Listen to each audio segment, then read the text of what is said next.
Hytale Thankmas was today, and as a Christmas gift to the community, Budacat and John Hendriks hopped on a call with Quebec Corner and answered a bunch of old AskHytale questions, even showing off the new Hytale UI and some creative mode gameplay. I'm so glad that they did this, because AskHytale kinda seemed to fizzle out since the summer blog post, and even before that, it was a rather empty concept. They began by confirming that public playtesting would happen, progressing from studio alphas, which included the devs' families and friends, to a public alpha, and then to a beta, which will be staggered across different types of gameplay. This staggering will likely mean that aspects of the games, such as the capital and creator tools, will be playtestable before less critical areas, such as Orbis or minigames. It's very exciting to finally have this confirmed, as I and many others were beginning to doubt whether there would be any public betas at all. They then had this to say about pets. So in Hytale, can you have pets?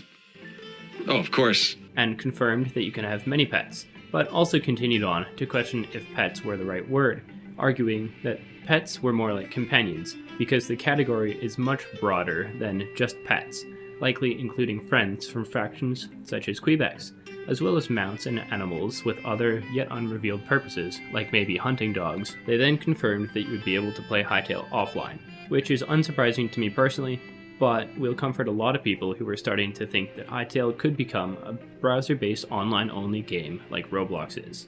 They also confirmed automation, which I love because automation is my whole gig in Minecraft. I just love redstone so much. And they said that it would go beyond just levers and switches into logic mechanisms. John also mentioned that a lot of the team like games such as Factorio and Satisfactory, so full automation such as auto crafting and auto farms might be possible, although it's not confirmed by any means. Next, John confirmed that the capital is much more than just a hub space. It's actually the social hangout place for the, quote, world-creating avatars, and will have something for every type of player, from modders to builders and combat enjoyers. John told viewers who want to mod Hytale to learn Blockbench and Lua as starting points. They continued to say that the goal of the modding tools is that a modder could hypothetically make something on the level of Orbis, and that modders are able to make minigames that are on par in terms of features with official ones. That is to say, there is nothing that a dev could change that a modder could not. And there are such tools in place that Hypixel didn't need themselves, but they made directly so that modders could do more when Hytale does eventually release. They then confirmed that the story in Orbis is there if you wish to explore it, but that it is not forced upon you, which is very nice because some people just want to hop into the sandbox and build stuff and don't particularly care about Gaia and Varen. Player islands, which were mentioned in the technical explainer and subjected to much speculation, are a place within the capital for players to express themselves, so pretty much exactly what everybody expected them to be. The Hytale team is focusing on combat and creativity in early 2025, so now they are developing more gameplay relevant stuff, even if that stuff is still only the very basics of what the game needs to be complete. They will also be bringing in a creator in the second half of next year. I figure by creator they meant a modder or a map maker rather than a YouTuber, because they talked about wanting feedback on their tools and gameplay, which is much more relevant to modders than somebody like myself. At the end of their Q&A session, the devs also blessed us with a gameplay video. This gameplay video makes me so excited for the game. It's the first true gameplay we've seen of the new engine, and now I'm so hyped for the blog post. This clip will be featured in the upcoming blog post, and they will elaborate further on what's happening in the clip then.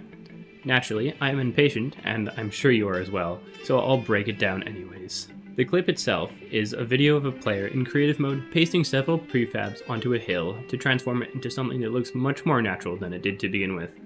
In the first screen, we see a player's creative inventory, which features a creative, equipment, and crafting tab.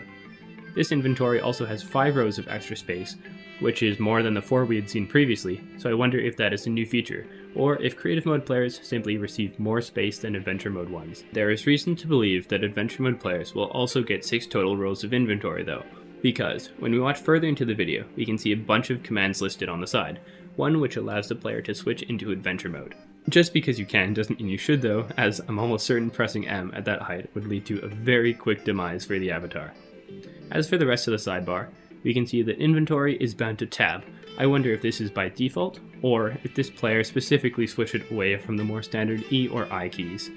And we can see ways to change player speed and toggle collisions for flying players, which will be super useful for troubleshooting complex contraptions. We can also see buttons for undo, copy, and save. An undo button is something that I've always believed should be in Minecraft's creative mode, because sometimes stuff blows up and I can't undo it, and that makes me very upset. And Hytale having one is very exciting to me, somebody who, as I said, likes explosions. Copy and save are very nice features to have too, so it's nice to see that they get their own hotkeys and are easy to use. If we direct our gaze to the left, we can see a new health and stamina bar setup, which look okay, but make me wonder where the health bar we are shown in the summer 2022 block has gone. Has it simply not been implemented yet, was it axed from the game, or does it serve an entirely different purpose? I'm sure we'll find out as Hytale nears launch.